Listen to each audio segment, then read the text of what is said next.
Peggy 18.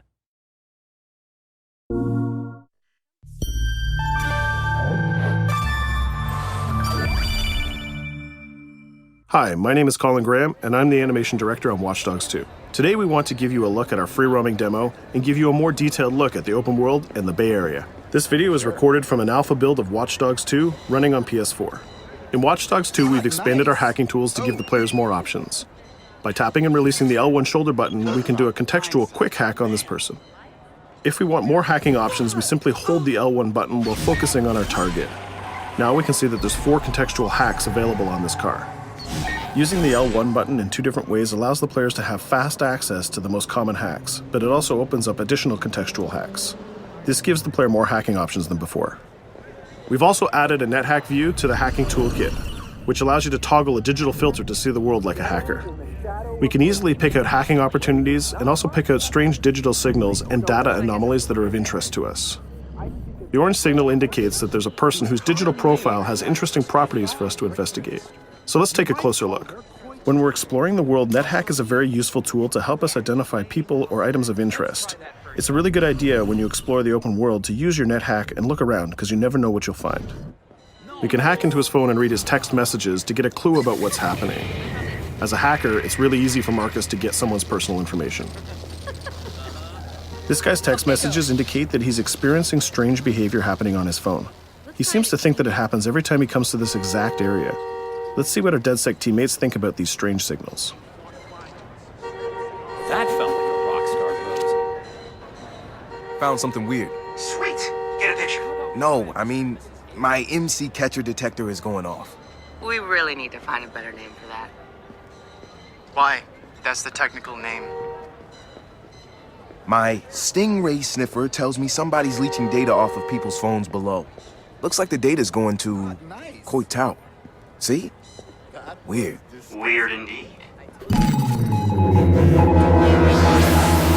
Marcus has detected that there's an illegal Stingray box deployed somewhere around Coit Tower. We now have access to a new DedSec operation, and we can track it with our DedSec app. You can do any operation you want in the order that you want as long as you've discovered it and it's in your DedSec app. With the NetHack, we can see the Stingray box is deployed all the way on the top of Coit Tower. But since the tower is closed, we're going to have to find another way to reach it. You still have a little on your nose. In Watch Dogs 2, Marcus has some custom-built toys to play with, so we can just deploy our quadcopter and fly it to the top. Coit Tower is an iconic landmark known for its great view. From here, you can see the whole city is accessible. You can visit landmarks like Sutro Tower, you can explore Golden Gate Park, or take a drive across the bridge to Marin. You can sail the bay on a sailboat, or you can visit Alcatraz, or maybe take a selfie with the sea lions on Pier 39. You can also travel across the Bay Bridge to Oakland, or take the freeway south to Silicon Valley. You can also take your time and explore San Francisco's diverse neighborhoods like Chinatown, Castro, or even the Tenderloin. With the drone, we can easily hack into the Stingray box and track its source. This one is operated by Greystrom, who are illegally installing these boxes all across the city. The open world is full of opportunities like this DedSec operation. All you have to do is explore the environment using NetHack and the Profiler to find them all.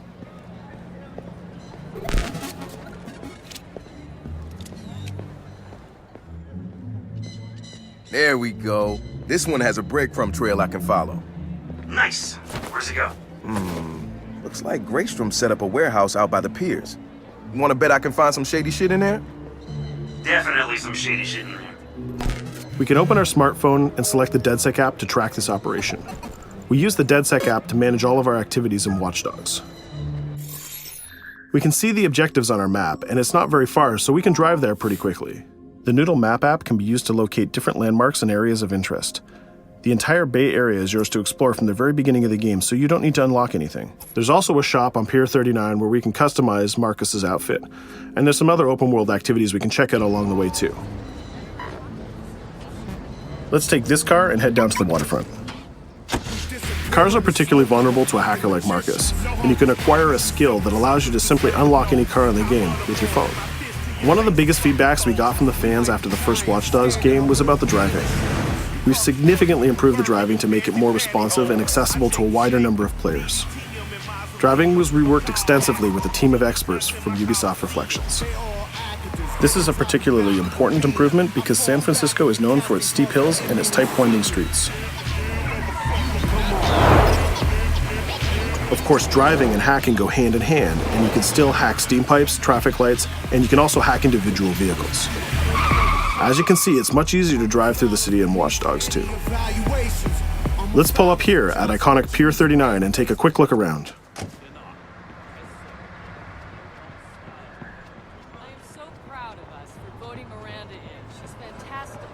Up ahead is a clothing store, so let's go give Marcus a new look.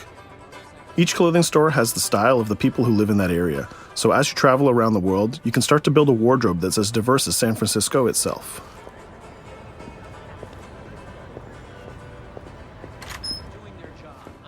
There are over 700 unique items of clothing that Marcus can purchase to wear, with over 1 billion possible combinations. We can go into the fitting room menu and browse a selection of items found in the store. Let's start by switching up Marcus's jacket. Each item of clothing in the shop is handcrafted to fit Marcus's overall look. You can mix and match any pieces of clothing you want. You can change your hat, glasses, face mask, bag, shirt, pants, and shoes. There's some nice Normcore hoodies in here, but I think we should go with the shirt with the giant skull on it. Let's take a look at what we got for shoes. Since people who come to Pier 39 are often tourists, we have styles of shoes that they would buy. We can go with these comfortable gator shoes or maybe some open-toe sandals. Or if you really want to make a statement, you can buy the awkward socks and sandals combo.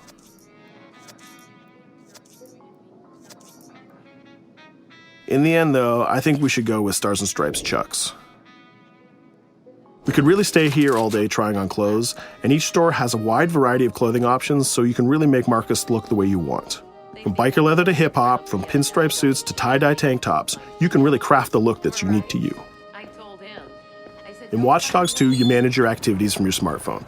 There's an app shop, a media player, the DedSec app, and a research app that allows you to develop new skills. Let's take a look in the app shop to find the ScoutX app. San Francisco is full of iconic landmarks, so as you explore the world, you'll find new ScoutX objectives in the app. Once we've installed it, we can find nearby landmarks and go check them out. When you visit San Francisco, there's so many great landmarks to visit. The ScoutX app will be like your tour guide in Watch Dogs 2. We're right near the crab statue on Pier 39, so let's go to that one right now.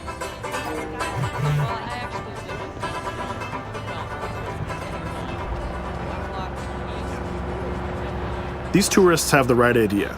We'll just pop open our phone and select our camera and take a picture of this giant crab. Let's make it a selfie and use the California Vibe filter.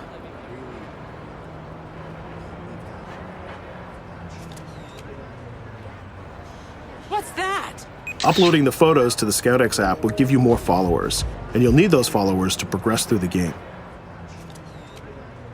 So we had a look around and we bought some new clothes, but let's get back on track and head to that next pier, and we'll take care of that stolen data at the Greystrom site.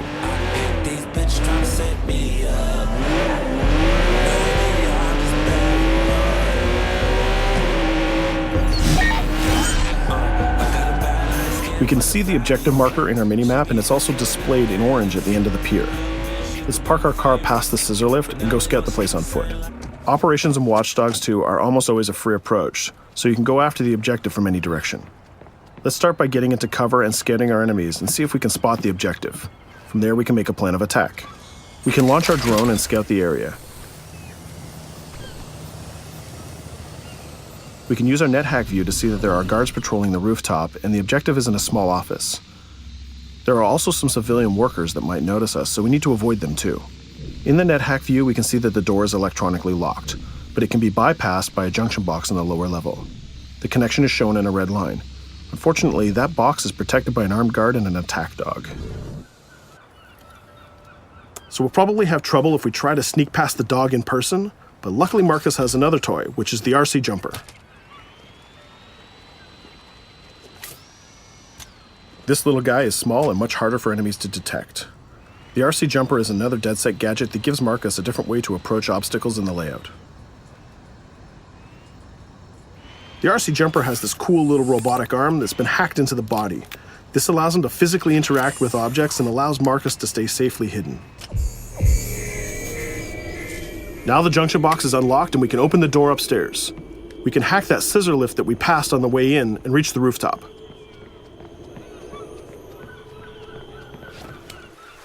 By hacking into the OS of the scissor lift, Marcus can take remote control of it. Not only can you raise it up and down, but you can actually drive it around anywhere you want in the world. This level of control gives players total freedom when dreaming up an approach to a mission. Our first challenge is to get past the guard in front of us. So let's hack into the security camera and see how he might be vulnerable.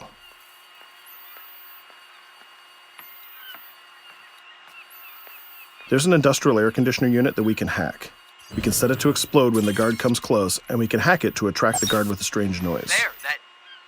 The guard will go investigate the noise and walk straight into the trap we set. Shit. Does anyone know first aid?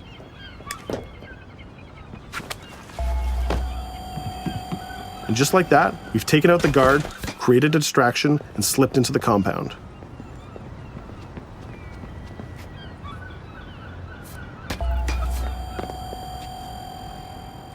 A more direct way to neutralize a guard is to use the non-lethal stun gun.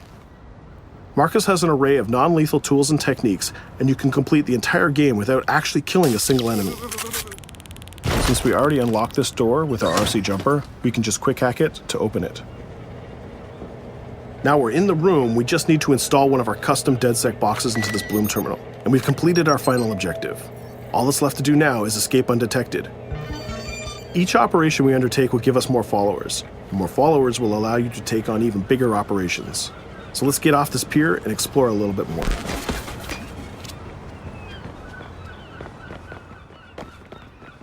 Tell me you fucked up their hardware? I left an expensive little present in their system, and they're going to pay for it. Damn, you sound like Jimmy Siska. Hell yeah!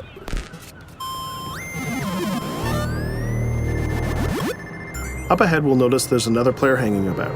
He's easy to spot because of the purple icon and the gamer tag over his head. In Watch Dogs, your game session can be seamlessly merged, and you will often encounter other players exploring the world just like you. This guy looks really friendly. We have an opportunity to join up and form a co-op party, so let's send him an invite.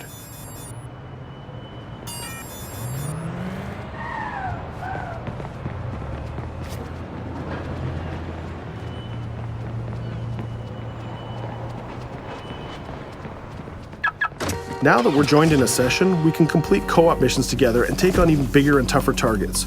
2 hackers are better than 1.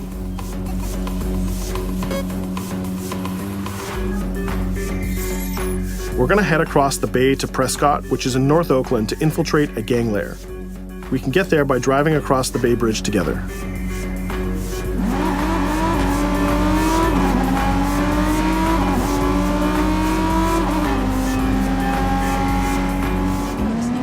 All right, we can see that we're in a much different neighborhood than before. This is Prescott, a subdistrict of North Oakland, and the location of our next co-op operation. With our partner, we can go together and activate this mission.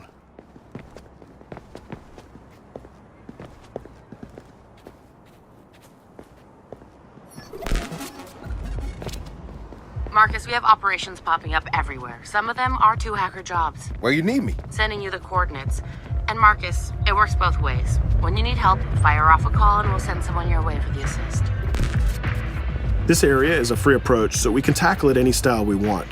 Since we're now 2 hackers working together, we'll cover our partner from the sky and help him out with some well-timed hacks. We can distract this guard by hacking his phone, and our friend will take him down very stealthily. We'll continue to scout the area and find more lookouts, like this gang member on the rooftop. We can automatically tag them, and once they're tagged, both players can see them. Our partner is going to sneak up on the rooftop and take out this guard, and we can help him with some well-timed hacks. If we use a contextual hack on this transformer box, we can attract the guard. Our partner has an easy shot with his stun gun from that distance.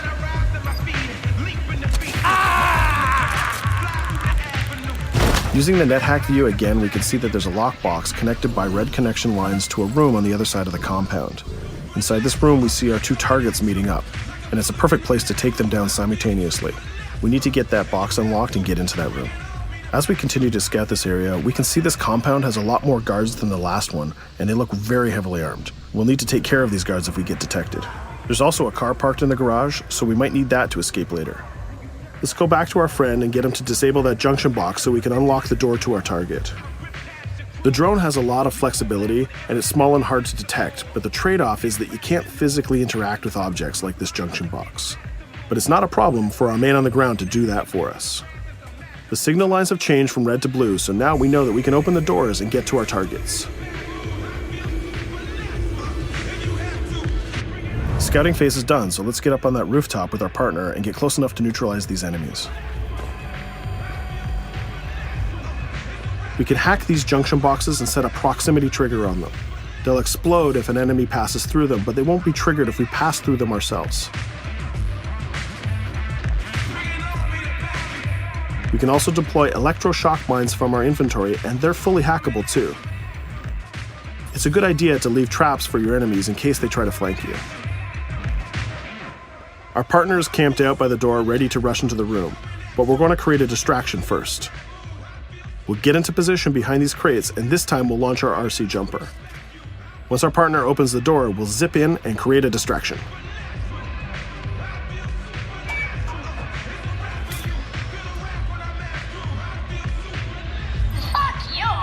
Our jumper has another feature too. It can launch foul-mouthed taunts and make people angry. Now's our chance. The gang leaders are distracted, so let's rush the room. This guy was pretty tough, but getting a thunderbolt to the face will ruin his day. Now we have his cell phone and all the evidence that we need. We just need to plan a way out of here. We can switch back to our quadcopter, which is hovering where we left it, and take a look at what's going on from the sky. We can see one of the guards is rushing up the stairs to help his boss, but our partner has that door covered with his DedSec rifle. There's another guard on the ground level who's alerted to our gunfire, so let's use a contextual hack on him. We've changed his profile to make a rival gang think that he's a police informant. The rival gang will come to this compound and take care of him for us. Things are heating up, so we're going to have to improvise a little bit. We can hack the car in the garage and reverse it away from the enemies so we can use it for our getaway. The rival gang just arrived and they've engaged in a gang war with the remaining guards. These guys aren't messing about, they're armed with grenades and body armor. We'll take some higher ground and use our DedSec 3D printed assault rifle to take them on. They're here somewhere. Find them. He lost us. A call. We better leave it. There's still one guard left, so we can hack his headset, which leaves him vulnerable to a takedown.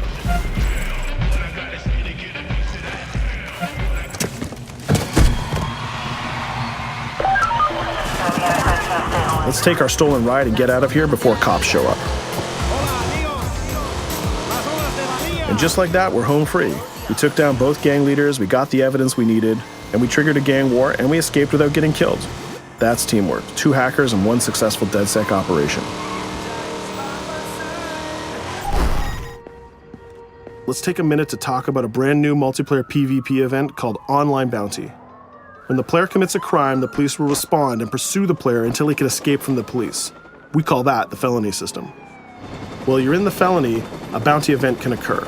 A bounty event allows up to 3 other online players to join the pursuit and try to kill the player for as long as the felony lasts.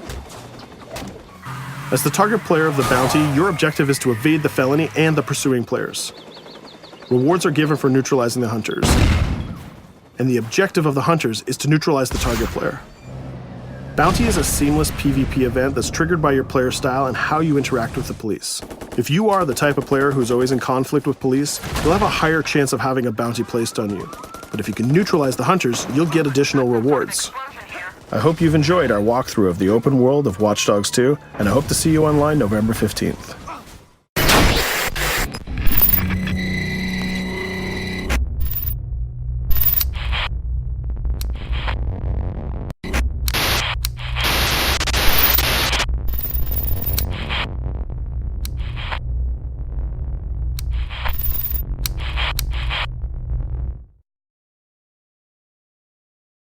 For the players.